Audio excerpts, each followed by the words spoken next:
by this point, COD Next is probably finishing up. We likely just streamed the entire event showcasing Modern Warfare 3's multiplayer, Warzone, and all, and now I'm off working on my initial impressions video here for you. But while that'll be up later tonight, stick around for that. In the meantime, I wanted to take a look at some of the key and large changes that you can expect to see in Modern Warfare 3 if you decide to jump into it. We've got a lot to run down, so let's not delay too much. Let me know your thoughts down below. If you enjoy the video, you find it at all insightful, do me a favor and drop a like on it. And if you're new to the channel, consider subscribing to stay up to date with all things Modern Warfare 3. We've got a lot upcoming, so I'd love to have you in the community. For now, let's jump into what are some of the big important changes that you should be aware of in Modern Warfare 3's multiplayer. Let's start out with Create a Class. So Create a Class is kind of what almost looks like a modified Pick 10, if you want to call it that. I don't think we'll ever get any confirmation of it, but to me, there's this feeling that it may have been the initial tone for design, but then shifted somewhere along the line. But you have things like vests, weapons, lethals, tacticals, and then gear.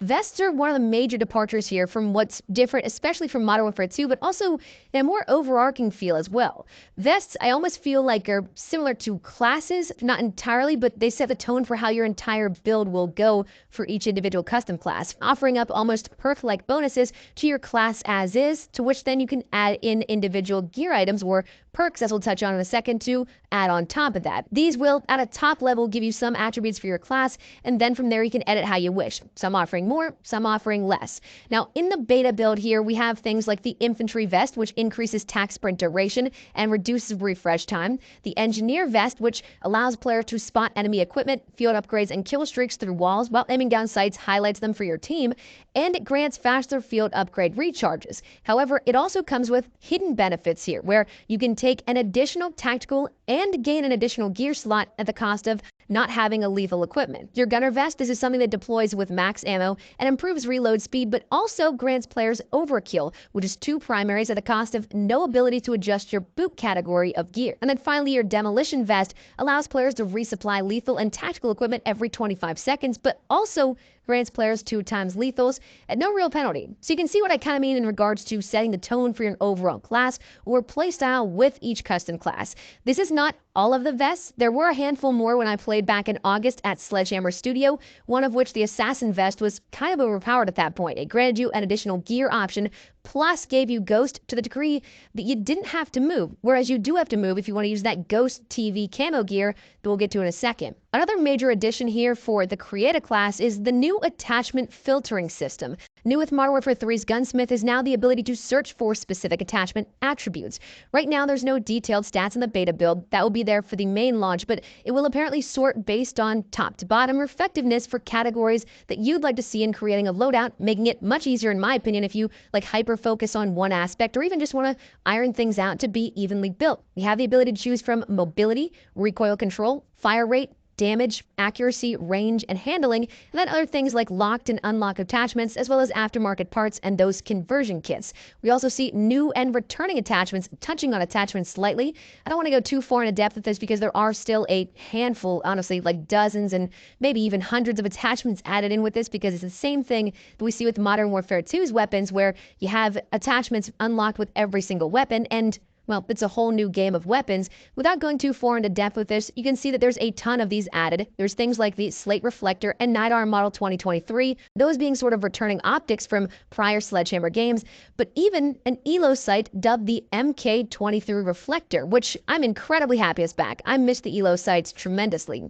Let's talk a little about perk rebalancing. As we mentioned, gear is the big part here out of this, and that's how your perks are classified. Some are more focused in the way of vests, gloves, and boots, others just categorized as gear. Now, this is not all of them, but here's what the beta will hold. Gloves, you have the Quick Grip Gloves, which increase weapon swap speed, which is essentially your fast hands. Scavenger Gloves resupply ammo and throwing knives from dead players, that being Scavenger. Commando Gloves reload while sprinting, kind of giving you effects of versions of Gung Ho. Your boots, you have the Lightweight Boots, which increase movement speed and swim speed while reducing noises while swimming, which is similar to your Lightweight, but also kind of tying into the next one. Climbing Boots increase climbing and mantling speed while reducing fall damage, which is kind of your Lightweight pro effects of past. The Stalker Boots increase strafe and ADS movement speeds, which is just Stalker. The Tactical Pads increase slide distance and allow for full ADS while sliding, and increases the stance transition speeds and crouch movement speeds. The Covert Sneakers eliminate footstep audio, essentially your dead silence. And then you have your Gear of the EOD Padding, which reduces damage from non-kill streak explosives and fire, basically EOD.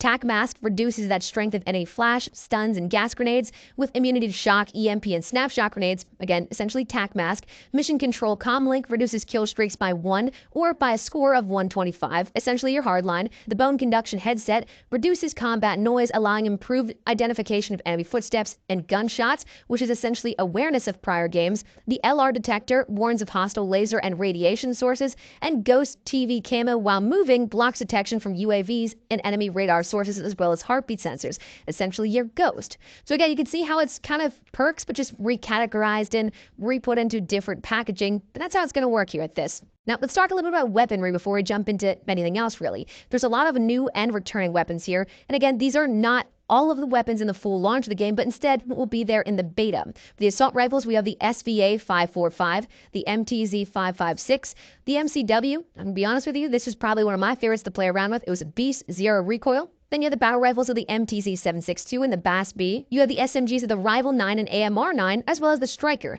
You have the shotguns of the Riveter and a Lockwood 680, the LMGs of the Holger 26 and the Pulamyot 762, the marksman rifles of the MTZ Interceptor and MCW 6.8, the sniper rifles of the Longbow and the KV Inhibitor, the pistols of the WSP Stinger, which is the Micro Uzi, the Renetti and the Core 45, and the launchers of the Pila.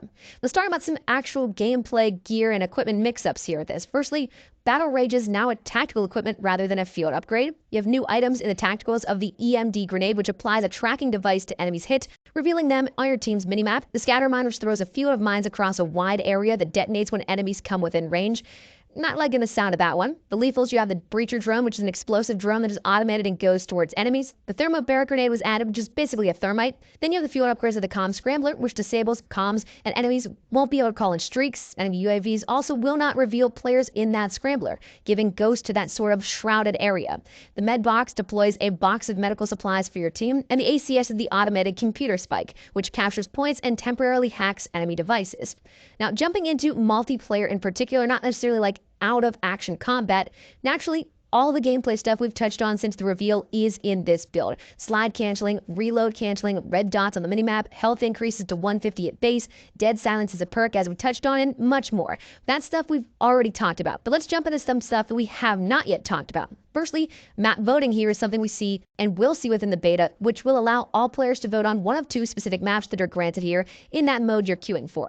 Fingers crossed, this also means the removal of disbanding lobbies, or at least a lessening of it, but anyways, we also see that the matches will start with infill fades from black and white to color. Not a huge deal, but also not my personal favorite. It is what it is. We see specific spawn points are slightly adjusted here and different. I didn't get much playtime before the stream earlier today. Like when I'm making this video, I had a couple of games under my belt during our tech test the day before here. So we had like 2 or 3 games or so, but not all the spawns are the same. The one that I noticed was High Rise's infill was in the center of the office for my team, which is very much so not what it was back in the day, where you were in that back corner and you pushed out for that cross-map sniping point. And on the other hand, I didn't get to play the standard modes like TDM or Domination, but instead we played Kill Confirmed, which was a mode that was not in the original Modern Warfare 2. So who knows? Maybe that is something that is changed, and only that mode that I played is a little different. Also, there's no fly-in animation like we've talked about in prior games upon spawn, which is much needed not to have that, I think. Great that we don't have it.